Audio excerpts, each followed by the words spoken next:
வணக்கம். மனமற்ற நிலை பற்றிய விளக்கத்தை நாம் இந்த காணொளியில் பார்க்கலாம். மனமற்ற நிலை என்றால் எம்ப்டி மைண்ட். மனம் அதன் செயல்பாடு இல்லாமல் வாழக்கூடிய ஒரு நிலையை மனமற்ற நிலையில் வாழ்வது என்று குறிப்பிடுவார்கள். ஆங்கிலத்தில் எம்ப்டி மைண்ட் அப்படின்னு சொல்லுவாங்க. மனம் இல்லைன்னா எப்படி வாழ முடியும் அப்படின்னு நிறைய பேர் கேள்வி கேட்கலாம். சரி, அதுக்கு முன்னாடி மனம் என்றால் என்ன என்று நாம் தெளிவாக பார்த்து விடலாம். ஏற்கனவே பல விளக்கங்கள் சொல்லிட்டேன்.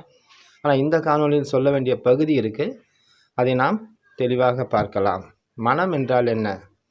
நான் என்னுடையது, நான் எனது என்ற இந்த இரண்டு வார்த்தையின் அடிப்படையில் உள்ள விஷயங்களின் நினைவுகளை வைத்து கொண்டிருக்கக்கூடிய ஒரு எண்ணங்களின் தொகுப்பு தான் நம்முடைய மனம். மனம் என்ற அந்த எண்ணங்களின் கூட்டத்தை வாழ்வதற்கு இடம் கொடுத்து இருப்பது நம்முடைய உயிர். ஆன்மா கொடுத்த இடத்தில் மனம் தங்கி இருந்து கொண்டு செயல்படுகிறது நமக்கு உள்ளாக.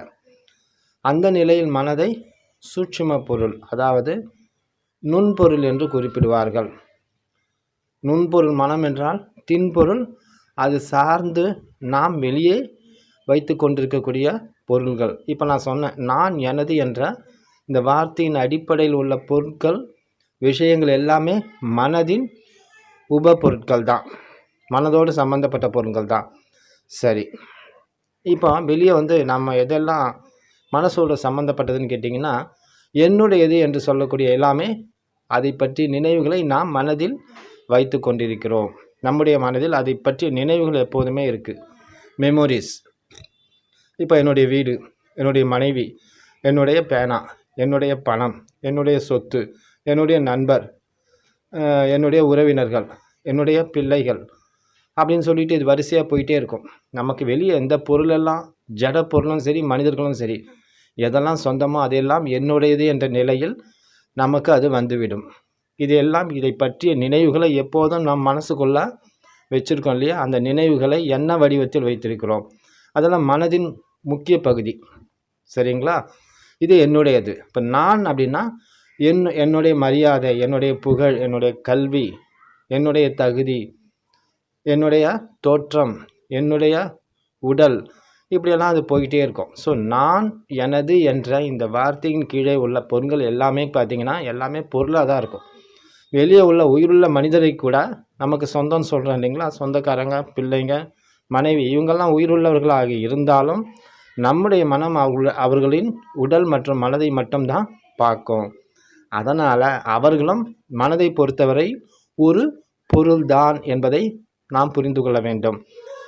மனுஷங்க தானே, அவங்க எப்படி பொருளாக முடியும்னு கேட்கலாம். ஆனால் அந்த பொருள் என்ற பகுதியை மட்டும்தான் நம்முடைய மனம் பார்க்குது.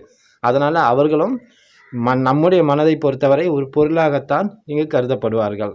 ஸோ நம்மளுடைய மனம் என்ன பண்ணுது, நமக்கு இதெல்லாம் அந்த நான் எனது என்ற வார்த்தைக்கு கீழே வரக்கூடிய வெளியே நாம் தொடர்பு கொண்டுள்ள எல்லா விஷயங்களையும், அதை சார்ந்த நினைவுகளை எண்ணங்களாக ஒரு தொகுப்பாக வைத்திருப்பது நம்முடைய மனம். இதுதான் நம்முடைய மனம். ஆக நம்முடைய மனம் ஒரு பொருள். நம்முடைய மனமே ஒரு பொருளாக இருக்குது. பொருள்களை பற்றிய நினைவுகளை எப்போதும் சுமந்து கொண்டு இருப்பதால் அதுவே எப்போதுமே பொருளோடு சம்மந்தப்பட்டதாகவே இருக்குது. இப்போ உங்கள் சொத்தில் எதனா பிரச்சனை வந்தால் நமக்கு வேதனைதில்லை வேதனை, உங்கள் மனைவிக்கு ஏதாவது ஆச்சுன்னா நம்ம வேதனைப்படுறோம் இல்லையா? உங்கள் குழந்தைங்களுக்கு ஏதாவது ஆச்சுன்னா நீங்கள் வேதனைப்படுறீங்க. உங்கள் பேங்க் பேலன்ஸ் பணம் குறைஞ்சிதுன்னா, இல்லை கொள்ளையடிக்கப்பட்டா உங்களால் நிம்மதியாக இருக்க முடியுமா? காரணம் பந்தம். இந்த பந்தம் என்பது என்னன்னு கேட்டிங்கன்னா, நம்முடைய மனசில் உள்ள அந்த விஷயத்தோடு சம்பந்தப்பட்ட அந்த நினைவுகளையும் அந்த விஷயங்களையும் நாம் ஒன்றாக இணைத்து வைத்திருக்கிறோம். இதுதான் மனம் வெளியே உள்ள பொருளோடு எப்போதும் தொடர்பில் இருக்கக்கூடிய நிலை. இந்த மனதின் தொகுப்பு அப்படின்னாலே மனம் எண்ணங்களின் ஒரு கூட்டம். இதுதான் நம்முடைய மனம். இந்த மனம்தான் நாம் நீக்கப்பட வேண்டிய ஒரு முக்கியமான பகுதி. இந்த பொருள் என்ற இந்த மனதின் தன்மையை நான் என்ன சொன்னேன், பொருள்னு சொல்லிட்டேன். பொருளாக இருக்கக்கூடிய அந்த மனதை நாம் நீக்கினால் மனமற்ற நிலை அனுபவத்துக்கு நமக்கு வரும், நாம் அதை பார்க்க முடியும். சரிங்களா? நீங்கள் அதான் சொன்னேன், மனுஷங்க வந்துட்டு மனுஷங்களாம் இங்கே பொருள் தான். நம்முடைய மனம் மனுஷங்களையும் பொருளாக தான் பார்க்குது. அவர்களுடைய உடலையும் மனதையும் தான் பார்க்குதே தவிர அவங்க உயிரை இது பார்ப்பதில்லை. அதனால் மனுஷங்க உயிர் இருக்கே, அவங்க எப்படி பொருளாக முடியும்னு நீங்கள் கேட்க முடியாது. சரி, இப்போ நம்மிடம் நீக்கப்பட வேண்டிய பகுதி நம்முடைய மனம் என்று சொல்லக்கூடிய இந்த ஜடப்பொருள்களோடு, வெளியே உள்ள ஜடப்பொருள்களோடு சம்பந்தப்பட்டிருக்கக்கூடிய பகுதி தான். ஆக நம்முடைய மனமும் ஒரு பொருள் தான். பொருளோடு மட்டுமே சம்பந்தப்பட்ட நினைவுகளை தாங்கி வைத்திருக்கக்கூடிய அந்த பகுதி, அது நுண்மையாக இருந்தாலும், அதாவது சூக்ஷ்ம வடிவத்தில் இருந்தாலும் அதுவும் பொருள்தான். அது ஜட வடிவத்தில் இருக்கக்கூடிய பொருள். அதே ஜட பொருள்களை சூக்ஷ்ம வடிவத்தில் எண்ணங்களாக, நினைவுகளாக வைத்திருக்கக்கூடியது. அங்கே அவைகளுக்கு எது நடந்தாலும் நம்மை அது பாதிக்கக்கூடியதாகவே இருக்கும். இந்த வகையில் நாம் நீக்கப்பட வேண்டிய பகுதி இந்த எண்ணங்களின் கூட்டமாக இருக்கக்கூடிய நம்முடைய பழைய மனதை. இந்த மனதை சாதாரண நிலையில் நாம் நீக்க முடியாது. அன்றாட வாழ்க்கையில் நாம் விஷயங்களோடு நெருக்கமாக தொடர்பு கொண்டு இருப்பதால், அதாவது நாம் அந்த நேரத்தில் பந்தப்பட்டவர்களாக இருக்கிறோம். நம்முடைய விஷயத்தோடு நாம் ஒன்றாக ஐக்கியமாகி இருப்பதால் அந்த பந்தங்களை அறுக்க முடியாது, அந்த தொடர்பை நீக்கவே முடியாது. வாய்ப்பு இல்லை. சாதாரண நிலையில் வாய்ப்பு என்பது இல்லை. அதனால் தியானத்தில் மனதை நாம் அந்த பொருளாக இருக்கக்கூடிய மனதின் அந்த பகுதியை நீக்க முடியும். பொருளாக இருக்கக்கூடிய அந்த மனதை நாம் நீக்கினால் நமக்கு மனமற்ற நிலை அனுபவத்திற்கு வரும். அந்த மனமற்ற நிலைக்கு எம்டி மைண்ட் என்று பெயர். இந்த கலைக்கு மனம் இறக்கும் கலைன்னு பேர். மனதை கொல்லுவது என்று பெயர். நம்மை தொந்தரவு செய்யக்கூடிய இந்த ஜட பொருளை, அதாவது பொருளாக இருக்கக்கூடிய அந்த மனதை நாம் கொல்வது என்பது ஒரு ப்ராசஸ். அதுவே தியானம் இதை சரியாக செய்கிறது. விபாசனா தியானம் அதை நன்றாக செய்கிறது. சரிங்களா? தியானத்தின் மூலமாக நாம் இந்த நம்முடைய பழைய மனதை கொல்ல முடியும் அல்லது நீக்க முடியும். சரி, மனதை நீக்கிவிட்டால் நம்முடைய பந்தப்பட்ட அந்த விஷயங்கள் எல்லாமே நம்மை விட்டு போயிடுமே அப்படின்னு சிலர் கேள்வி கேட்குறாங்க. அப்படியெல்லாம் போகாது. அது பத்திரமா அங்கே தான் இருக்கும். ஏன்னா நமக்கு அதுக்குமான தொந்தரவுன்றது பழைய தொந்தரவு இப்போ இருக்காது. அதுக்கு எது நடந்தாலும் நமக்கு ஒன்றும் ஆகாது. இப்போ நாம் அது மேலே அட்டாச்மெண்ட் இல்லைன்றதால அதை இப்போ நம்ம சரியாக பார்த்துக்குவோம். நம்முடைய பாதுகாப்பு அப்படின்றது அது ரொம்ப கரெக்டாக பண்ணுவோம். பந்தப்படும் போது நீங்கள் உணர்ச்சி வசப்படுவீங்க.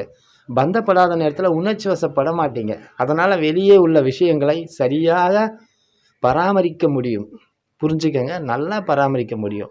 பந்தத்தை அறுத்த பிறகு உங்களுடைய சம்பந்தப்பட்ட உங்கள் பொருட்களை, உங்களுக்கு சொந்தமான சொந்தங்களை, மனைவி, மக்கள் எல்லோரையுமே நன்றாக பராமரிக்க முடியும். அதனால் அவர்கள் நன்றாக இருப்பார்கள். உங்களை விட்டு எதுவும் போகாது. பந்தம் என்ற அந்த வேதனை உங்களுக்கு இருக்காது. அதுக்கு எது ஆனாலும் உங்களுக்கு ஒன்றும் ஆகாது. ஸோ பந்தம் அறுத்த பிறகு வாழ்க்கை நல்லா இருக்குமே தவிர எல்லா பொருளும் உங்களை விட்டு போகாது. இதை புரிஞ்சுக்கணும். ஸோ பந்தத்தை அறுப்பது தியானத்தால் மட்டுமே சாத்தியம். விபாசனா தியானத்தால் அது எளிமையாக சாத்தியப்படுகிறது. இதை எப்படி செய்ய முடியும் என்பது இதற்கு முன்பாக நான் போட்ட ஒரு காணொளியில் தெளிவாக விளக்கியிருக்கிறேன். தியானத்தில் பந்தங்களை எப்படி அறுப்பது என்று அதை நீங்கள் பார்த்து புரிந்து கொள்ளலாம். மனமற்ற நிலை என்றால் இந்த ஜடமாக இருக்கக்கூடிய அந்த மனதை இல்லாமல் செய்வது. தியானத்தில் நாம் சுவாசத்தை கவனிக்கும்போது சுவாசத்தோடு பிணைந்து இருக்கக்கூடிய இந்த மனமானது வெளிப்படும். அது சுவாசத்தின் சக்தி எடுத்துக்கிட்டு தான் வேலை செய்யுது. சரிங்களா?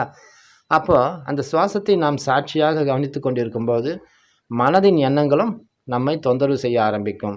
அப்போது அதை சாட்சியாக பார்த்தால் அந்த தொந்தரவு குறைந்து கொண்டே போய் ஒரு கட்டத்தில் நம்முடைய சக்தி கிடைக்காமல் அந்த எண்ணங்கள் நம்மை விட்டு தூர விலகி போய்விடும். அதன் பிறகு அது சக்தியற்று இறந்துவிடும். அதனால் இப்படியாக நம் மனதை கொஞ்சம் கொஞ்சமாக இறக்க செய்யலாம். பந்தத்தை, நம்முடைய மனதின் தொடர்பை அறுக்கலாம். இதனால் மனம் பலகீனப்பட்டு இறந்துவிடும். கொஞ்சம் கொஞ்சமாக இறந்துவிடும். அது இறப்பதால் நமக்கு எந்த நஷ்டமும் கிடையாது, லாபம்தான். தொந்தரவு அந்த இம்சை என்பது இல்லாமல் போயிட்டு நிம்மதியாக இருப்போம். பந்தப்பட்ட பொருள்களும் நம்மளை விட்டு எங்கேயும் போகாது, அங்கே தான் இருக்கும். அதை இப்போ நாம் சரியாக பராமரிக்க முடியும் அப்படின்ற விளக்கத்தை நான் ஏற்கனவே சொல்லிட்டேன். சரிங்களா? அதனால் புரிஞ்சுக்கங்க. இதுதான் இப்போ மனம், இந்த மனம் நம்மை தொல்லை செய்யக்கூடிய அந்த பொருளாக இருக்கக்கூடிய மனமானது கரைக்கப்பட்டால், இல்லாமல் செய்யப்பட்டால், அதன் பிறகு நமக்கு ஆன்மா மட்டுமே வாழும் இடமாக இருக்கும். உண்மையான இடம் ஆன்மாக்குரியது. உயிர் நமக்கு கொடுத்த இடம்தான் உண்மையான மனம். சுத்த மனம் என்பது சுத்தமான ஆன்மா. அங்கே எண்ணங்களின் கூட்டம் என்பது அதன் பிறகு இருக்காது. எண்ணத்தின் கூட்டம்தான் மனம். அந்த மனம்தான் பொருள்.